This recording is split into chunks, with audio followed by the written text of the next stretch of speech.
Hello class 11th, welcome to the online tutorial sessions for business studies. This is Avinash Lambert, your business teacher, and today we are going to continue our third chapter, which is public, private and global enterprises. And in the previous video we had studied about the global enterprises or multinational companies. Now in this video we are going to cover the merits, that is advantages, and demerits, that is disadvantages of the global enterprises. Now everything in this world has few merits and have some demerits. So I will suggest you to take out your pen, your copy and start writing down all those things which pop up in the captions. Now let's start today's video. Now the first merit of global enterprises is the employment opportunity. You see, these big giants, these MNCs, they provide a lot of employment opportunities. They create numerous employment opportunities and their salary packages and career opportunities are very bright.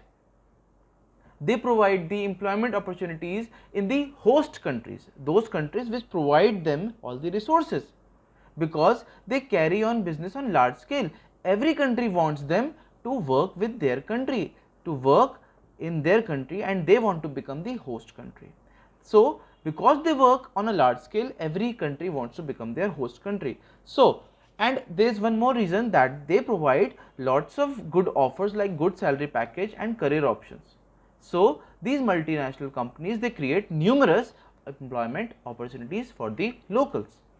I guess I am clear to you. Now the second merit is advanced technology. Now multinational companies act as a source of advanced technology because they have their own research and development department where they develop new technologies. Now students, these MNCs, they do their own research and development and they develop their own techniques and their own technology.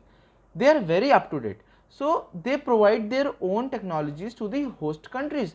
They bring their technologies, their strategies to the host country and they give the people of that host country a new technology so that even that host country can develop with that technology.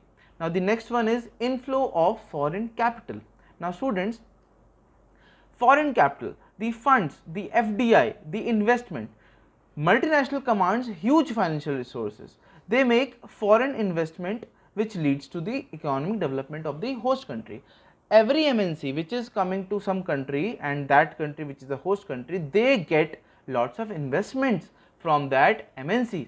So these companies, these MNCs, they provide lots of funds, lots of money, so that money can be utilized for the economic development of that host country. Now the fourth one is improves standard of living. By providing superior products and services, MNCs help to improve standard of living, because people of developing countries and underdeveloped countries, they can also now have the good quality products, and if they are having good quality product, their standard is increasing. If the unemployed population of some country is having employment due to these MNCs, then it means that these MNCs, they are providing the better standard of living to the people of that host country. Next one is healthy competition. The MNCs compel the local firms to improve their efficiency in order to face competition from them, because MNCs are very good in their product and they want to be the number one. And suppose if there are local companies also in that country and some MNCs come there, so it's a competition for their local companies also, those companies which are already established in the host country. So they have a competition, and due to that competition they will try to be the best, and to be the best they want to manufacture the best quality product. Are you getting it? Now the next one is world economy. Multinational promotes the concept of global economy. They help to integrate national economies into world economies, because these MNCs, they are always trying to go to new countries so that their empire can develop, right? So if they are going to country, they are connecting each country into one when it comes to economics or finance or money.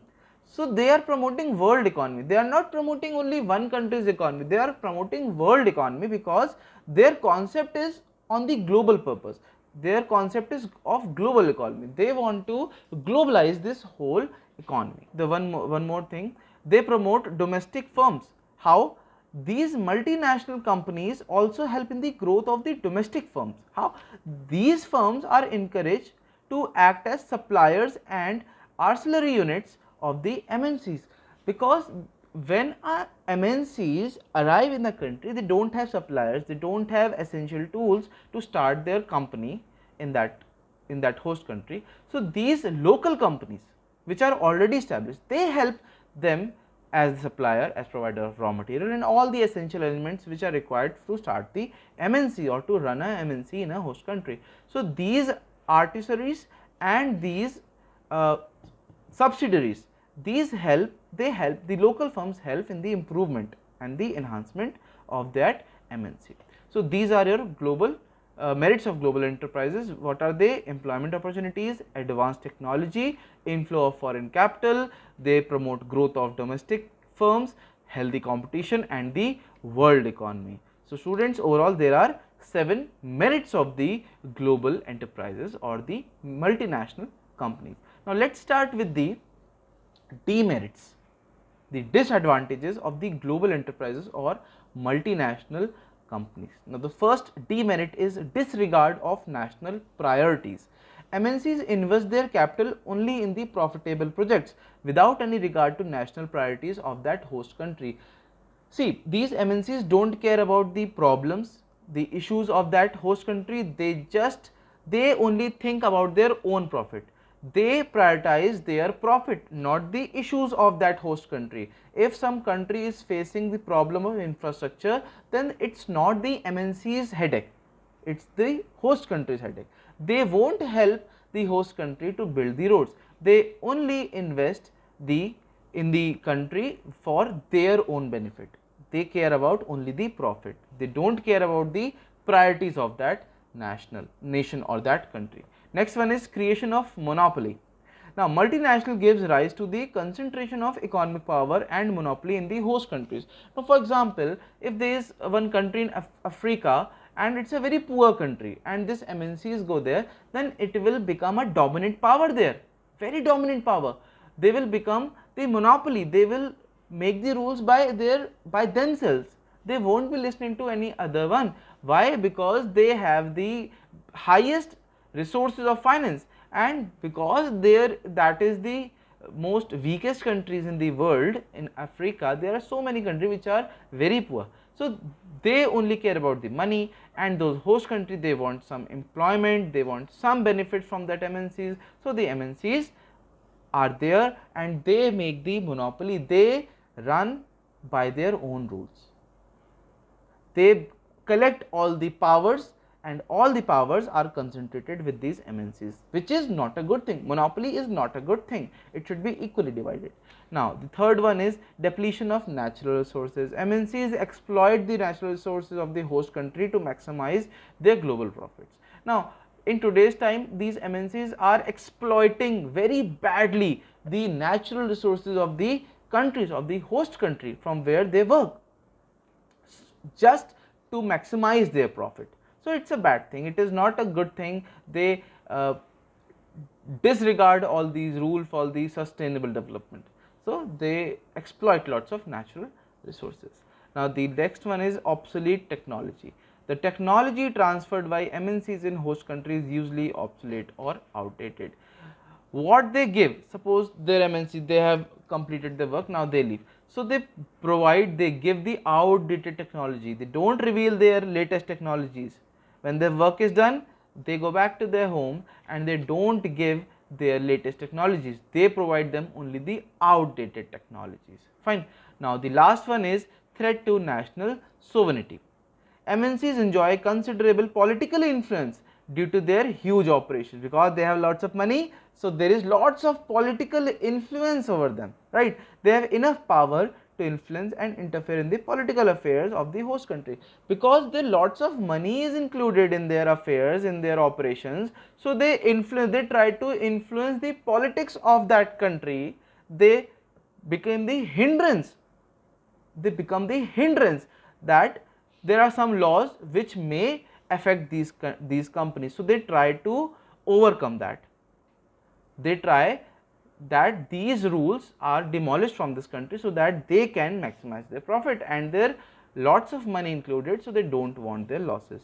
So they have huge power, they have enough power to influence and interfere in the political affairs of that host country.